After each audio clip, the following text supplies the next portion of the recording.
Today we are looking at waiting, and this time it's not a girl or a lady we're talking about, but Abram that became Abraham. He was renamed by God. And he and his wife were the first that got another name given by God. And the story is told in the first book of the Bible, Genesis, starting at Genesis 15, ending at Genesis 21. So several chapters, and we see how God does. God took Abram out of his polygamous and hidden environment, brought him into relationship with him alone, and Abram left his hometown with his wife and his nephew, and then all that he had, his servants and cattle, agriculture, people that were working with him and for him. And at that point, God promised him that he would have many descendants. But it looks like Abram didn't really take notice, or at least this was not really at the center of his radar at that time. But we know that at the time he left, he was 75. And then he traveled towards Canaan. And then years passed, and his wife, seemingly barren, they had no children, but he had a head servant, somebody that was his trusted head man, and he started thinking that the day he goes, he would hand over the whole of his estate to him. And then when he was 85, God reminded him of his promise. At that time he had stayed 10 years in Canaan, 10 years, and remember he was married before. So that was just an additional 10 years. When he was 75, he had been married for many years without children. Then 85, he was still without kids. And God renewed his promise to him that he would have children, he would have a son, and his descendants would be doing marvelous things. And at that time, the wife got, impatient. And we know why. Women cannot have children past a certain age. And she had already passed that age, and she didn't know, and she thought maybe God didn't mean it that way. And it's what we do very often. We take God's word and we try to interpret it to fit our own logic, our own understanding. We try to squeeze God into our box.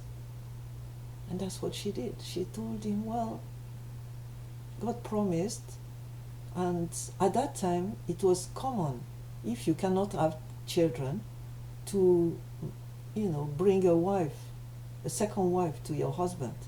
People still do it in Nigeria. It was the order of the day in the past, and it is recorded many times in the Bible.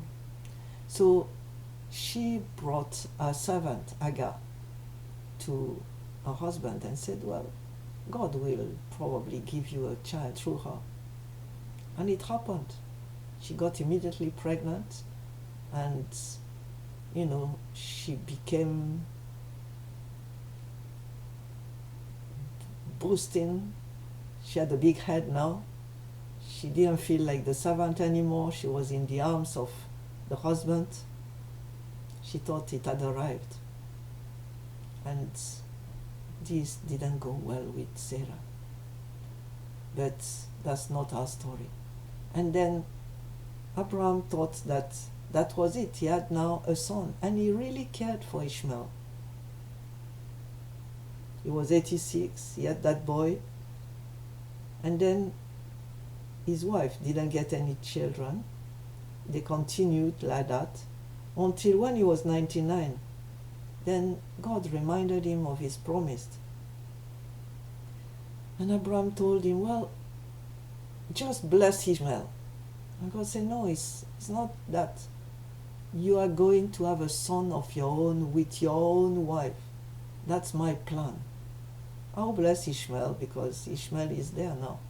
But this is not the one I promised. And eventually, the promise of God came true when Abram was 100. By that time, God had changed his name. So think of it. He left when he was 75. He had already many experiences, many years of life with Sarah without a child. And then, eventually, 25 years after that, in fact, more than that, 75, 85, 99, 25 years. 25 years after, he eventually got the child that God had promised. And God took care of renewing his promise with him several times. But the ears of Abram and his wife were closed because they couldn't fathom how God would do it. And this is a lesson we are now learning. In the waiting, your mind starts adjusting to the mind of God, who said, my ways are not your ways. And God is a jealous God. Secondly, he wants all the glory to go to him.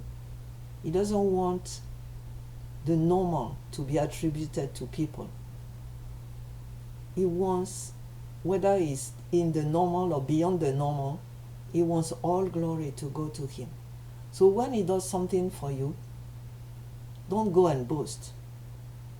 If you got children, well, thank him. And remember that he is the one that gives the breath of life. You cannot do it. If not for God, your child would be dead born, Stillbirth, that's what they are talking about. God gives the breath of life. And if God gives you success, give him the glory because your success is for him. If you have wealth, no matter how you worked hard, if you were dead, you will not get it. So it's all the grace of God, all the blessings of God, all the glory goes to him. A third thing we are learning in that is to adjust to God's timing. It is written in the Bible that in the eyes of God, 1,000 years is like one day, and one day is like 1,000 years. So his idea of time is completely different from our own. And so entering into a relationship with God brings an addition to our knowledge of time. And it allows us to get out of time into timelessness. Each time we meet God, we enter that bubble of timelessness until one day we shall enter it completely. So, and then lastly, if God says something, trust him. I can say it's not easy at all. It's not easy. There are times you say, oh God, that's all, that's okay. No more. Like people who say, enough is enough. But you cannot say that. Who are we to question God? Abram was promised a descendant, and he got him. Even after God tested him to see whether he would prefer God or Isaac, he still preferred God, and God blessed Isaac. And Isaac married a wife, and that wife was barren. And it is written that Isaac prayed for her, and she became pregnant. So that was a progress. We didn't see Abram praying for his wife, but Isaac had learnt the lesson. And he prayed for his wife. and she was able to bear kids. So, my brother, my sister, my friend, trust God. Trust God in His timing.